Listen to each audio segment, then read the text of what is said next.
Welcome. This is To Our Core with Katie Murray, and this is the place where we peel back our layers to uncover who we really are at our centre, at our core. And think of it as a chat with your bestie, the one who can make you laugh until your belly hurts, who is ridiculously unfiltered and will lovingly call you forward to help you cut through the noise and get real with yourself. Around here, nothing is off limits, and we are mixing this up with equal parts humour and heart, so let's dive right in. Well, welcome back. I'm super excited today because I have my very, very beautiful friend, Madison, who is joining me on my very first guest episode, which I'm a bit excited about. And so far, me running this podcast studio has gone seamlessly so far in regards to us just joining the links and getting us all together because we're not in the same room. So thank you, Madison. Welcome. It's so nice to be inviting you to my podcast after I've been on yours for, I don't know how many episodes we ended up doing. I know, thank you, and I'm honoured to be your first guest. I feel very special that you decided to choose me, and it's exciting to be back behind the microphone again, so I'm really pumped. Thank you so much. And for those that haven't kind of followed my journey for a long time, I met Mads when she was a fitness and nutrition coach, running her business Body by Madison, which we will look all into today. But I started as a client for her. I think it was back in end of 2021 or 2022. I can't remember. And then I went on Mads's podcast, which is Find Your Balance. And I had won the challenge that I was a client for, and she said, come on my podcast and I'll interview you about your experience. And I went on there, and Mads just threw away a little line that said, hey, if you ever decide to come into this industry as a coach, I'd love to work with you. And from there, what happened, Mads? I think it sparked a little fire in you, maybe. So you're the one that's at fault here. Yeah, I'm sorry, everyone. No, actually, you have me to thank, I guess, everyone, for all the work that Katie's doing. It's all because of me. Yeah. And it Just says a joke. lot about us following our breadcrumbs for where they come up. And I'd done a lot of work in regards to personal development and learning more about myself and where I was cock blocking myself in my own life. And I don't think that if I had done that work, that I would have put myself out there and actually grabbed hold of that statement that you made and been like, okay, fuck it, let's do it. Like, let's me put myself out there. And with that comes a little bit of a risk because as human beings, we don't often like the experience of rejection. And so by putting it out to you, it could have been that you turned around and said to me, oh, okay, that was just like a throwaway line, but thanks for the offer. Instead, you embraced it as well and followed with your heart and the future trajectory that took us on together in not only becoming like partners in the work that we were doing with your community, but also really broadening out the scope of our futures and what it could look like. So when you think back to your like coaching journey, and opening and owning your own business, Body by Madison, what was it that really lit you up in that season of life and that decision to kind of back yourself in the same way that I kind of went, okay, all right, I'm going to do this. I'm going to follow the breadcrumbs. Where was it for you and how did you find that experience? We're going back a while, so We are. just, So, my parents are business coaches, Yeah. and my dad sort of always encouraged me to start my own thing. And I think paired with that, my personality type went very well together to create a business and be a business owner. My personality is like very go, go, go. I'm very motivated and I want to be doing things all the time. But then at the same time, when I need rest, I really need rest. And Mm. so that kind of was, for me, was a great combination to have my own business because it meant when I have the energy to really push and work, I can do that. Hmm. And when I really need to take that space for me, I can do that as well. Hmm. And yeah, so that was a really sort of a big thing.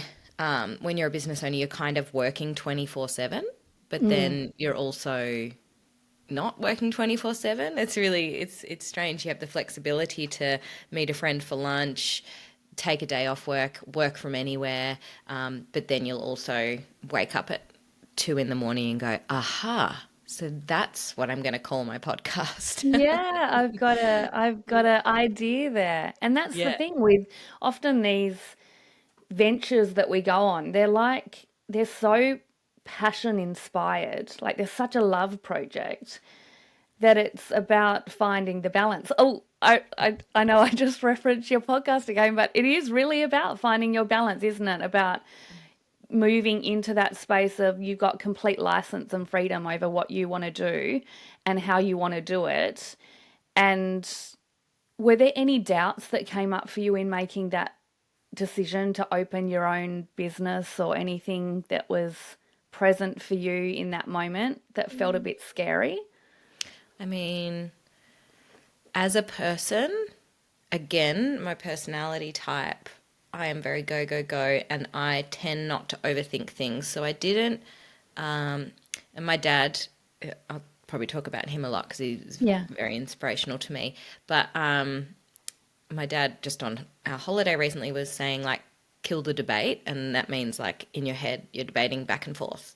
Yeah. Just choose one side and go ahead, kind of thing, because we spend so much time debating in our heads. But he was saying that to Jack, my partner, and Sari, one of my best friends. But I was thinking about that and I realized I never really have to kill the debate because in my brain, I see something I want to do and I kind of just make that decision. And Mm. that's just how I've been. So I don't have too much sort of anxiety. However, there was only one moment when I really felt a bit nervous when I first started because I was showing Mm. up on Instagram and I was putting myself out there. Was one of my best friends in the world.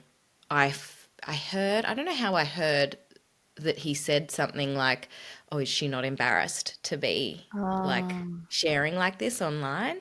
okay. And I don't so much care about what others think that I don't know them. That doesn't really Mm. affect me. But because it was one of my best friends who had said that, I Yeah. was like, wow, that kind of shocked me. But then I realized, like, well, he definitely would not be suited to this role. And maybe Yes. he would be really embarrassed to do this. Yeah. But I don't have to take on his anxieties as my own story. And I pretty quickly let that go and just jumped in and started my business. And I was really lucky because of that level of confidence that I showed up with online that I filled my books immediately the first week that I opened. And I Yeah, that's never incredible. stopped having clients after that for 10 years. So it was just, yeah, I just committed and jumped in and it worked out. So, Well, I want to celebrate your remarkable success in business and also that attitude that I'm just going to go do it because the uncertainty,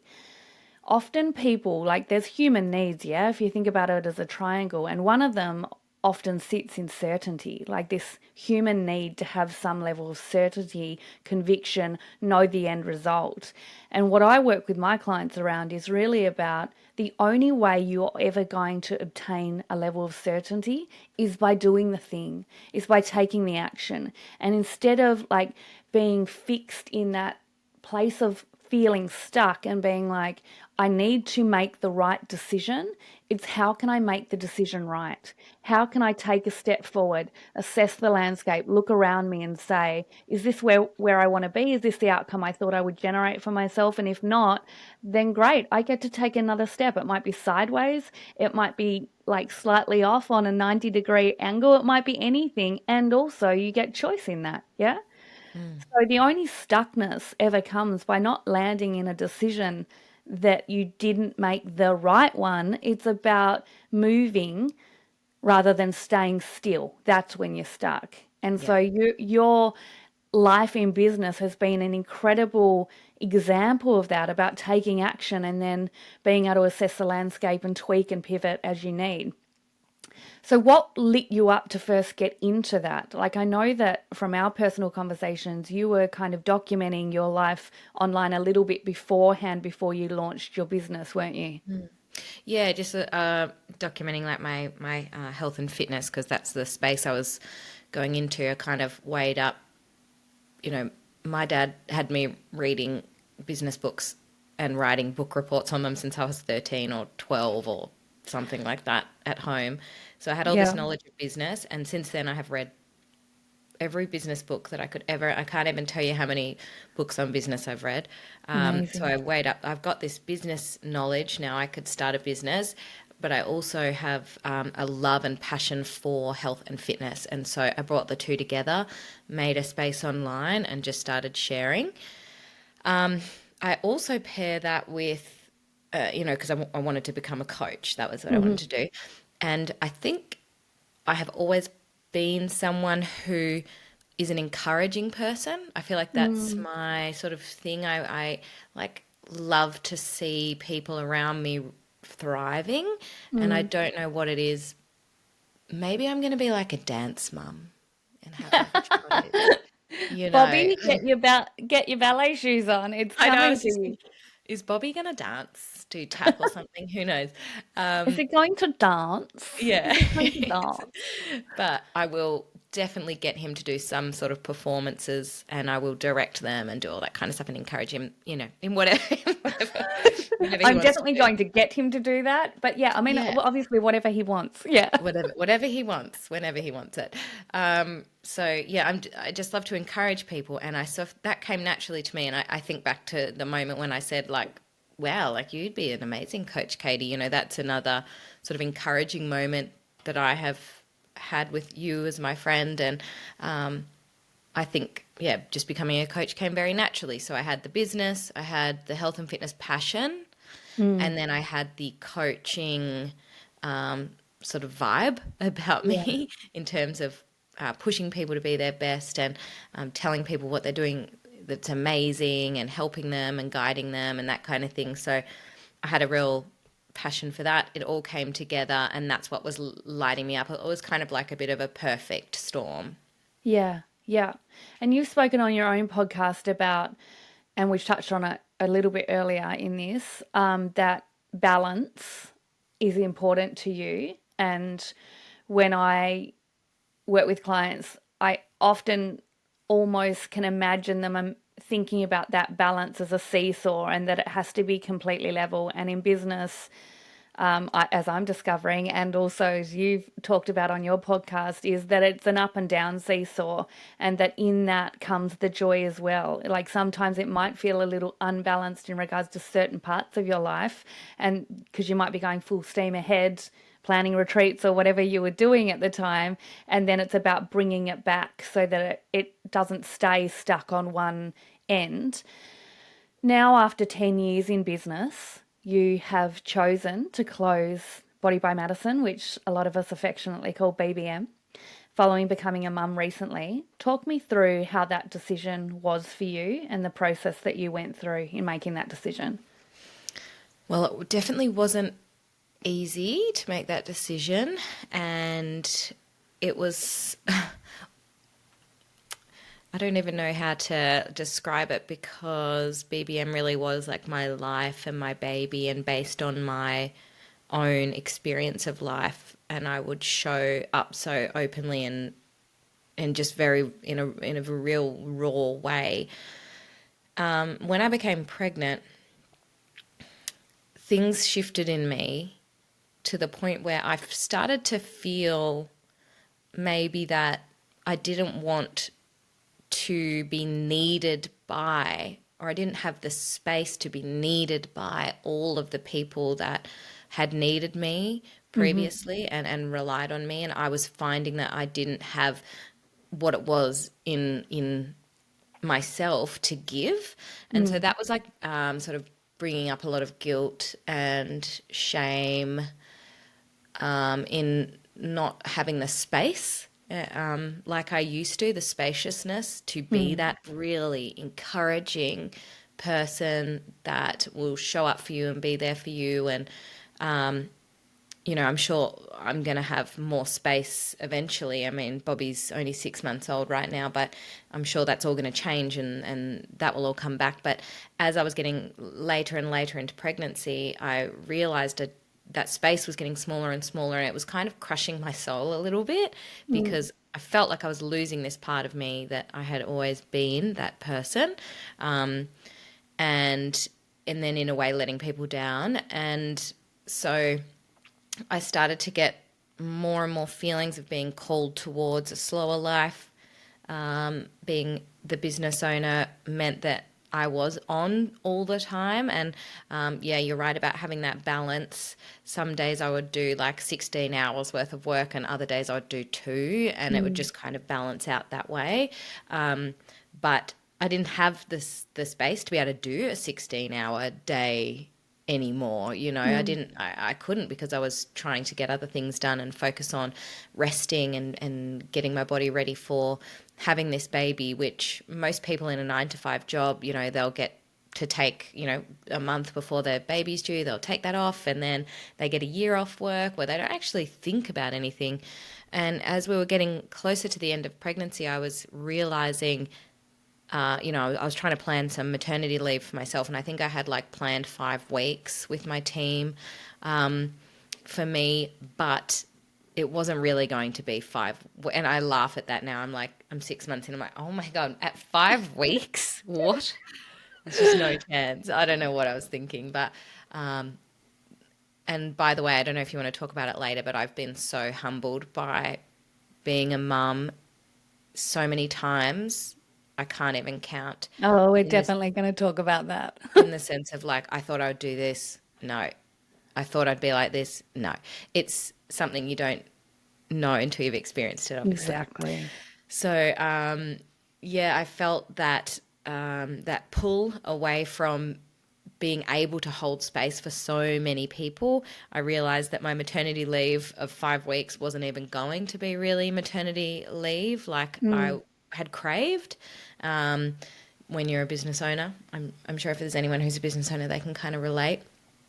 Um, and so I was really upset one day, and I called my mum, and I was trying to tell her, like, I don't know what to do. I was just a mess, and I'm like Mm. right at the end of pregnancy, and All the hormones. oh, the hot, yeah, everything. And mum just literally said, that you don't actually have to do this. You don't have to hold on so tight. You can take a break. Mm. And I was like, I literally spent the rest of the day crying, just tears. And it wasn't like sadness. It was like this huge emotional release that I had been holding on so tightly, but not for me. It was for everyone else, holding on Mm. so tight. And these tears were falling in, almost like releasing my arms from people that I was trying to support, and going, I'm sorry, like I can't hold you right now, but I just need to hold myself, and I need to hold my baby that's in my tummy. And when he gets here, I just need these arms to be for him for a while. So I made the decision then, after that huge emotional release. I just can't believe how much I cried the whole day. I didn't even know I had that many tears in me. Yeah. And I made the decision to pause and to actually close, but for a small amount of time. Like I kind of was like, I don't know when I'm going to come back, but we're just going to take a break. I'm not going to be operating while I have the baby. And then, after 5 weeks, we'll see how I go.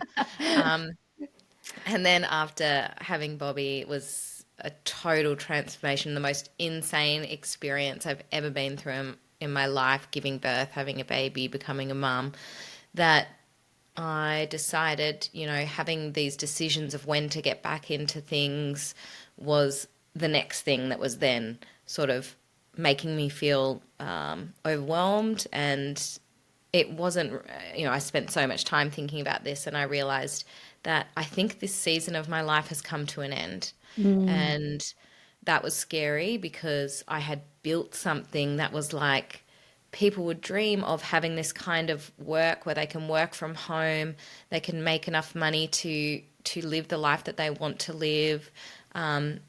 It's a really fun job, like so fun. You get to work alongside so many beautiful women, and I made the rules and all that kind of stuff. And I had built this business to suit that, and I was letting it go. And that was a huge decision. But I really have this feeling that business served its purpose and created the change that it needed to in the people that were there. And that season has come to an end. Mm. And I didn't want to sell the business to someone else. I didn't think that I needed to do that. I just decided to close, and yeah, it's been wild since then. But What a great yeah, example, though, of how we can still have agency and choice in our life. So many of us forget that. So many of us forget that, and we bury ourselves under the expectations of others and the expectations we have of ourselves to keep being the same person that we have created an entire identity around. To then be able to go, this is my, depending on your belief system, but this is my one and only life. And I get to choose in every moment of every day what that is going to look like for me. And yes, there'll be external things outside of our control and things that we don't necessarily invite in and ask for. And also, we get to choose how we show up and how we respond to that. And so, you talking about this emotional release and this great sense of like weight being lifted was, I imagine, a shifting of identity in itself, in being able to give yourself the freedom to ask yourself and have time and space to say, what do I want this to look like? How do I want to be in this moment? What opportunities outside of this very specific landscape that I've created over the last 10 years? How can I make this look different? And like I said, sometimes that might evoke a lot of uncertainty in people and might make them feel anxious. And also, where's the adventure in that? Where's the opportunity? Where's the excitement about possibility that could await you by being willing to step outside and say, is this for me? Which leads me into, how do you feel that motherhood has shifted your identity, and what feels most alive to you now? Apart from little Bobby, who, can I just say, if you follow Madison Vickers on Instagram, which I will link her in the show notes, my goodness, he is a divine little human. I mean, he is gorgeous. He's gorgeous. You've done good, Mads. You've done thank you. really good. His cheeky chops. And yeah, just every day I fall more and more in love with him. It's wild. Like, yeah, when I had him, I had the sense of like, oh my gosh, this is my baby. You love them immediately. But it's been building with every day. Our relationship gets, closer and closer, and he just is amazing. So Yeah. thank you for saying that he's gorgeous, because He I is. It's not agree. just mama eyes, Yeah. mama goggles. It's like he is, yeah. I mean, if you were talking about his future career pathway, maybe modeling, because he's Yeah, pretty yeah, handsome. yeah, cute. Well, his name Bobby, like I looked it up and it means bright, and I Mm. feel like that kind of explains him a little bit. He seems very bright. He's got bright blue eyes, and he's really funny. Yeah, So, yeah. but in terms of shifting of my identity, everything has changed. I I don't recognize this life that I'm living. I don't recognize any part of my old life just yet. Yeah. I'm missing a lot of things. I miss deeply, like, my friends, and I miss seeing people. It's not as simple as it once was, obviously, being a mum of a baby. Like, you're just kind of always on from the moment your eyes open in the morning after not after opening 100 times overnight to, the entire day. Like, you're kind of needed and thinking of them. So I miss a lot about my old life. I miss being able to like, move my body and exercise, and that was a big part of my identity. And now it just looks different. In so many ways, I feel like I'm doing my most important work that I have ever done now. Mm. So it still feels like an upgrade, even though there's so many things that I miss and that feel like have been taken away. I Mm. know that they haven't been taken away for good. It's just I'm in a new season, and this work is so important that, like, for me, that's just my main focus right now. Mm. Is his health and his happiness, and learning how to live together and learning how to be a mum. So yeah, like, I don't even know who I am, to be honest. Like, at this stage in life, like, it's really just the early motherhood vomit on me, and, you know, no sleep, sleep deprivation, Yeah. starting to give him solids, breast milk all day. This is the first sort of anything that I've done that kind of makes me feel any resemblance of who I was before I had Bobby, like, doing Yeah. this. My emails, I have, like, every time I open my emails, there's just like hundreds unopened that every time I go to look at, something else calls me when I can't get to it. It's just so not me. I normally have an empty email inbox. Yeah. Everyone's been replied to and all of that kind of stuff. And Yeah. so, yeah, this is just a wild season, but I wouldn't trade it for anything. Is there a liberation in that though? Is there a liberation of being able to just step into being different?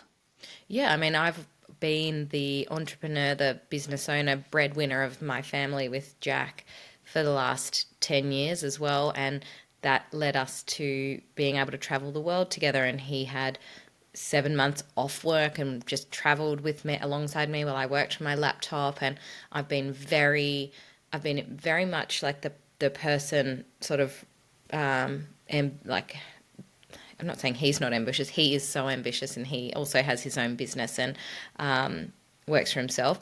But because of what I was doing, I kind of felt like I was a bit the leader. Mm. And now it is liberating that Jack has taken over that side of being more of like the provider, and I'm being more of like, he's taking care of me, and then I'm taking care of Bobby. We're both taking care of Bobby, obviously, but, like, he's taken on a new role, and I've taken on a new role, and it is kind of nice not to have that pressure of going out and working and doing all of those things right now. And my hat goes off to any working mums out there. Oh my god, if you have gone back to work after having a baby, like, how? Ever. And Like ever go back. ever. If you have ever gone back to work again to do anything after having kids, wow. And You deserve yes, a medal. Yes. especially in that first year, it's a lot. So it is liberating. It's the 10 years that I ran BBM, I didn't really have a break ever. Mm. I think I would do, like, over Christmas stuff, like a week off maybe, Yeah. or a couple of, but I would still obviously be working and checking emails and all that kind of stuff. So, and not that I'm not working now. This is like the hardest work ever compared Mm. to what I've ever done being a mum, but it is definitely liberating to be just living life. Like, I wake up sometimes and I'm like, okay, today my job is to keep Bobby alive. And I'm like, that's it. Kind of So important, isn't it? When yeah, you I put it don't like that. yeah, we're just gonna go to the shop once and then just hang out at home. And, like, for someone who's very ambitious to get tasks done, that can be Mm. overwhelming of like, oh, I feel like I haven't done anything today. But then at the end of the day, I always tell Jack everything we did, and I'm like, wow, that's an I'm amazing, a super mama. amazing thing. Yeah. You are a super mama. You've spoken about some of the assumptions that you made for yourself in terms of expectations about what motherhood would look like for you. And also, I imagine those assumptions mapped across to other people that you're working with as clients in the past, and how your understanding of motherhood has completely changed. Do you want to talk a little bit about that? Oh my God, I have made a new rule for myself is to never say what I'm going to do or going to be like when it comes to being a mum. Um, I mean, I have like a huge list from I honestly, and I don't know if this is gonna like trigger anyone, it probably will. Trigger warning incoming. Trigger warning coming, but it's not a bad trigger. Hmm. But yeah, like I'm just doing so much reflecting on all of this. But I used to think when people said, my baby won't let me put them down, I Mm, used to think, well, why? Like, how can the baby like force you to be like, just put the baby down for a second? yeah. I am so sorry for having those thoughts originally because um, I sometimes cannot put my baby down all day. And what I now understand is because if you put them down and they cry, it hurts your heart and you don't want Mm, them to cry. yeah. You know, like it's a physical, emotional connection to your child that I did not understand the concept of that before having my own. Mm, And it's emotional. It's like it's innate in us to not want your baby to be distressed. And some days they want to be close to you. mm, And that's beautiful. And I also said things like I would never want my baby in my bed. Co-sleeping's not for me. And everyone needs to come up with their own plan once their baby is here or once, once they've become a parent.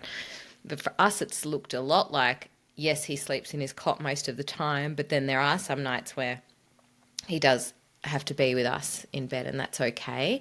And I don't know why I made these sort of blanket statements before I knew anything about what it was like to be a parent, but that was something I said, oh no, I would never do that. I'd be too scared. I'd roll on them, all this kind of stuff. But in my experience, it's not like what it was in my imagination. mm, I also said like, oh, what did I say? I said like I would never let them like watch TV.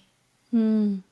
But like sometimes I put on duck TV and because I need to go to the toilet and then duck TV is on the TV for a couple of minutes and it's great, and so there's all these like ideas that I had for what kind of parent I would be. Oh, I was going to be really chill, just to go, just take your baby with you. What do you mean? Like, but then I realized it is really fucking hard if they have missed their nap. Then they don't sleep all night and that's worse.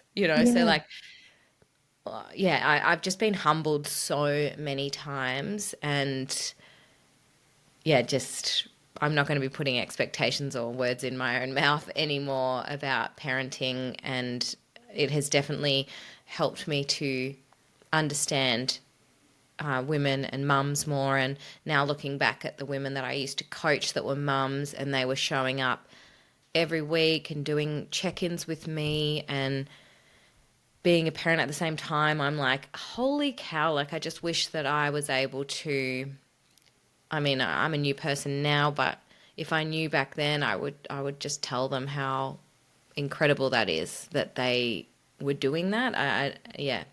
And I'm sure that they still felt that because you made everyone that you come in contact with feel incredible, you Oh, know? Like you really did. And also, we create rules for what we think life is going to look like because of that certainty piece, because it gives us a sense of clarity, and then we feel like we've got some boundary and we know, how to move and operate and interact with. And also, we only know what we know. We only have the resources that we have at the time. And now you have got more resources. You got more understanding. You've expanded your awareness about other things that are realities for people, including yourself now. And you get to change the rules. That's our life, and we get to be able to evolve and not stay the same. And isn't it a beautiful experience that you've had that opportunity now to be able to expand your awareness, and therefore maybe not online or maybe not through a role as a coach, but you have the ability to connect with other people on a much deeper level now. And that's great because you've seen where you've come from and now you know where you are. Yeah. Yeah. Yeah, totally. So and you said, I don't know who I am. And also, when we look at peeling back the roles, taking away business owner and coach and mum and wife and daughter, friend and sister, who are you at your core? Well, you sent me this question um, before we were planning to talk on the podcast, I and didn't want you to have a meltdown in advance. If I asked you that question, you just sat there and went, fuck. I honestly am so grateful that you did, because I spent so much time thinking over this. And when do you ever really sit down and think about this? Yeah. Well, it's a question that I ask like a lot of coaching clients that I work with. And because we identify so much with what we do, and then we attach our worth to that. So that if we lose the job or our relationship breaks down or, something in our environment changes, by attaching all of our sense of achievement and our worth and our sense of who we are to things that are outside of us, then we pass over our control. We pass over our power to someone else. And yeah, there is a lot of resistance that people feel in being able to answer that question because we don't sit with it enough. And that is one of the reasons why I really wanted to do this podcast, because it's about inviting you in to start gently asking those questions of you.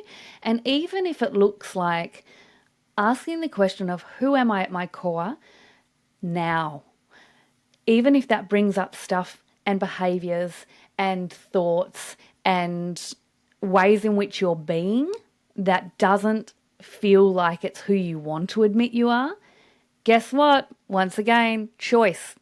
We get an opportunity to change that and modify it. And if we don't understand where we're at now, then we don't necessarily know what we want to move towards. So, yeah, who are you at your core?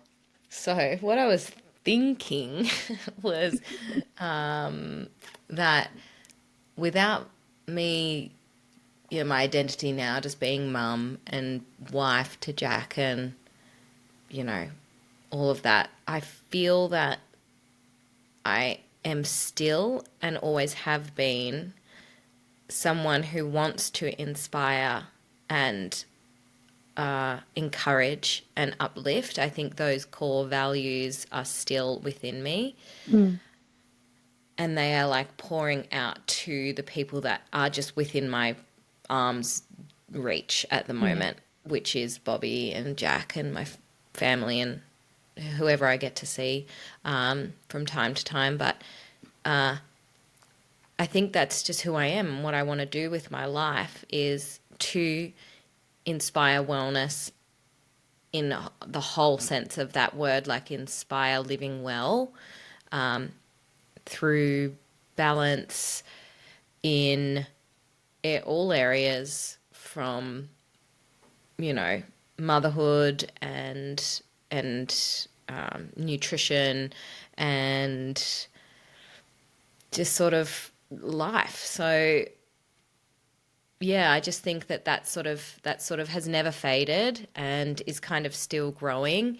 And I do have plans in the future to I'm kind of stepping back into some work a little bit here and there through my new focus, which is just documenting our daily lives as a little family living in a small cabin in Tasmania, and just following on with what we do and how we balance life at the moment.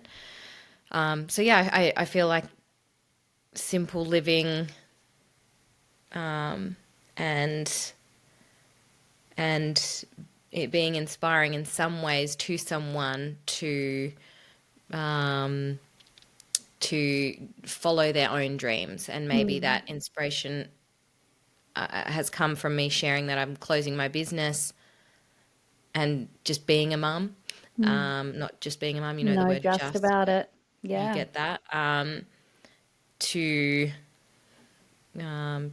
just being, yeah, courageous to make that decision. Like maybe that has inspired someone in some way, and then hopefully my new work doing content creation for brands, and just showing up and sharing the hard parts and the good parts and all of that kind of stuff online is, yeah, going to be who I am. And I Mm. feel that is still who I am, is just still being that person to, that other people feel that they can sort of relate to, or that kind of thing. So Yeah. And that's yeah, does beautiful, that Mads. that make sense? Absolutely. And I want to put a little bit of a call out for people that are listening to this episode.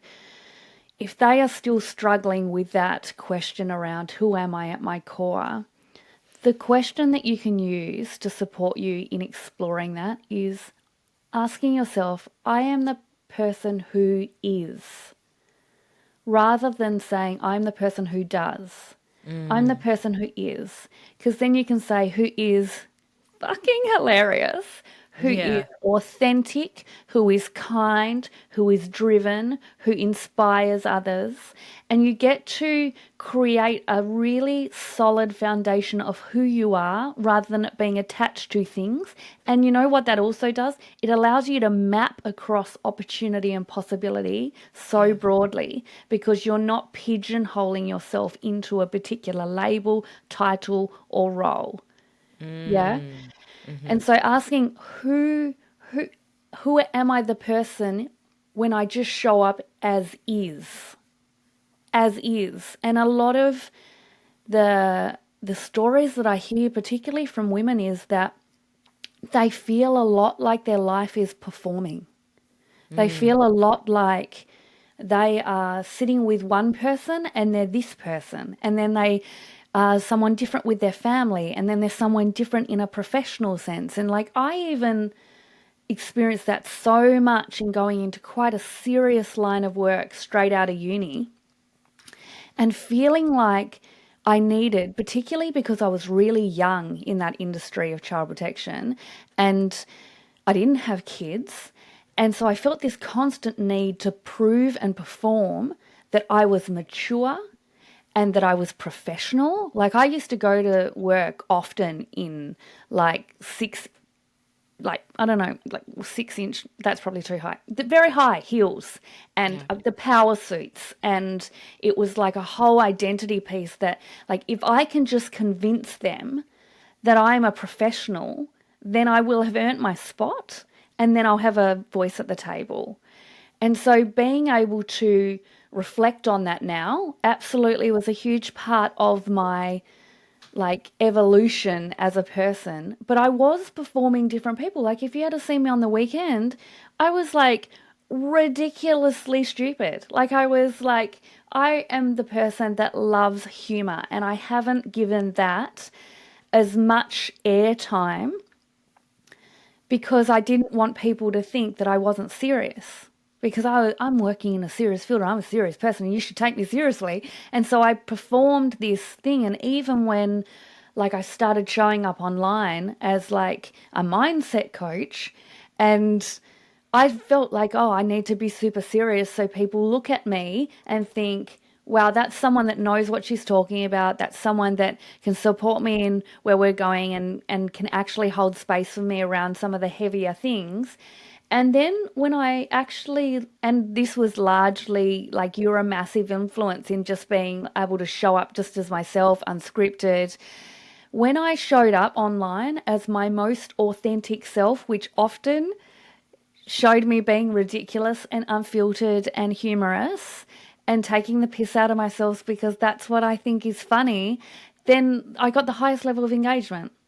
I got the highest level of connection with other people because we have such curated feeds in our lives. And therefore, we model that and map that across in our lives where we curate our lives and our positioning so that we can try and control the perception of other people that they have of us. And so when we can let go of that, and you've just been such an authenticity leader for me in regards to that space. Like you are, you come across as super polished and super professional, and also there is a great sense of who you are in that. There is a great sense of, oh, I don't think that she's one person in a certain audience and then another person to another cohort of people. Have you ever experienced anything like that or seen anything like that happen, or have you just felt really embedded with who you are throughout your life? Well, thank you. That's like so beautiful to hear from you. I mean, basically, you're my idol. It makes me feel really nice. Thank you. Uh, actually remember when you stopped, when I actually remember when you were showing up quite in the way that you thought you Stiff. should, and You then can when you say it. I switched. was stiff. And then I remember when you switched and you were just yourself. I can remember seeing those videos coming up and thinking, there she is. Like that's like really good. That's, when I meant it when I said you'd be an amazing coach just as you were. Yeah. So we have the sense of wanting to give off this professionalism, and it's a fine balance as well. But again, like it's about balance. It's about being professional in moments when you think that someone really needs that from you or when it's appropriate, and then knowing that people are here to see humanness as well. Mm. And I think personally, I would really struggle trying to be someone else or trying to put on a bit of a Mm. facade. Like, I think that would be tiring for me, especially because I don't have like debate going on in my head. I just make decisions and I go for it. Mm. So yeah, I I think for me in my career of just showing up online, I just think that's been the driver behind it is being confident in myself through not debating whether or not this is right for someone else or wrong for someone else or what other people think of me. I've just tried to just put it out there and then, like, as in literally film a video talking and not watch it, Mm. just post it Mm. and not check it afterwards, just go. And I would Yeah. just move on to the next thing. And I think that sort of helped Mm. because I wouldn't watch back my videos ever. I would Mm. just, and that probably came across not professional a lot of the time because I've had so many spelling mistakes, so many errors, uploaded things I haven't meant to, and it's not actually polished. Really, at the end of the day, it's not. There's always been like things out of place and that kind of thing, but I just had to let that go. That perfectionism, I don't I don't hold tight. So Mm. yeah. And I'm not sure that, well, certainly not in my sphere, that people they're not craving polished.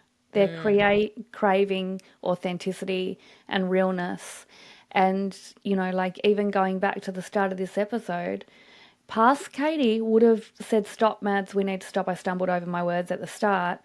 And also, none of that matters. Like so much of what we hinge our focus on does not matter. Yeah. Instead, if we post the video and we move on, then that's exactly the human person that they're going to experience if they ever met me in person.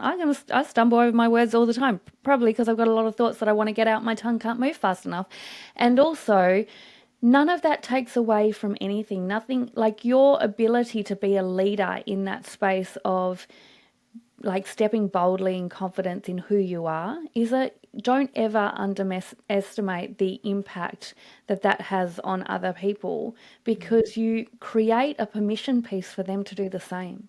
Yeah. on a very unconscious level. You invite them into a space where you go, guess what? You did a typo or you stumbled over your words, and the whole world didn't implode, Mm. Yeah, And personally, I find it really endearing and cute and lovely when you do stumble over your words and then you giggle and that kind of thing. It makes me feel like, like I love you and like that's cute and that's nice and that's part of like something that other people would love about you as well.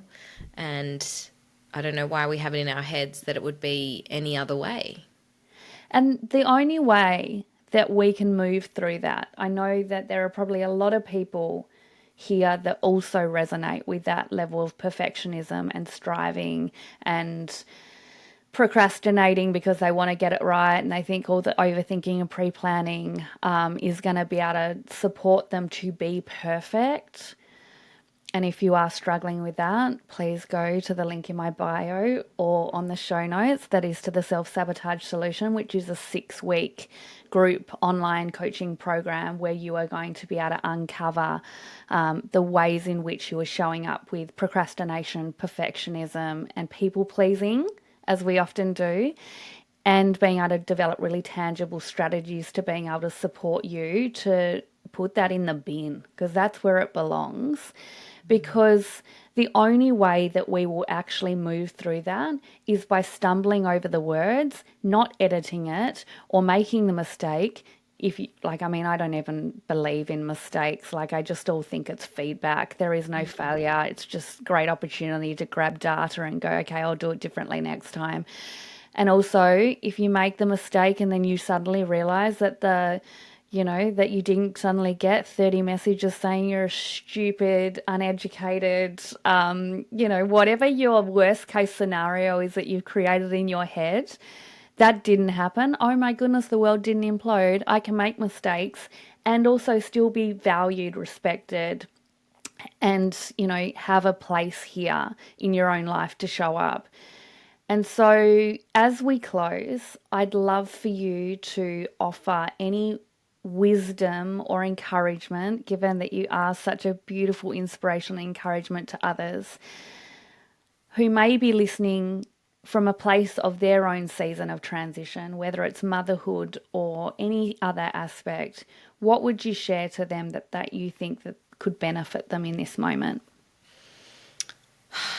I would say that with my experience of closing BBM, becoming a mum, and diving into um, that you don't have to hold on so tight. Things can be for a season, just like in our wardrobes, we can really love a jacket and have so many beautiful memories in it, and know that we're not going to put that on Well, coming, it doesn't anytime fit so well soon. anymore. Yeah, it doesn't fit so well. It doesn't bring me joy. It doesn't. It's not this giving me the same vibe it once did. It's okay to thank it, and kiss it, and love it, and reflect on it, and say goodbye, and allow space for the next thing in our lives. Mm, And I think that's exciting. And when we do look back at the end of our lives, we can see the seasons clearly and mm, appreciate them for what they are. And like you did say, depending on your belief system, we have one life here. That's my belief system, is that we have one chance, and then that's all I have. So I'm making space for what feels amazing, what feels good, and what feels right moving forward. And letting go can sometimes be the most therapeutic thing that you can do, because mm. it gives you that space that you need for the next thing coming up. Yeah, and I absolutely wholeheartedly agree with you. I talk with my clients about the loosening of the grip and what possibilities and opportunities may present themselves if we could just stop holding on so tightly. So thank you, Mads. Thank you for your wisdom. Thank you for your honesty. Thank you for sharing your story. Um, I'd just like to say I'd love to have you back on the podcast at some later time, maybe when Bobby's a little bit older and we can hear more about the next season of your life. I thank you for your time and your energy and your warmth. And I'm sure so many people listening to this podcast will have got so much out of it. So thank you, thank you, thank you. Thank you. Thank you. And I'm so excited for you and can't wait to see what this podcast brings. I'll be an avid listener. So thanks. Thanks, darling.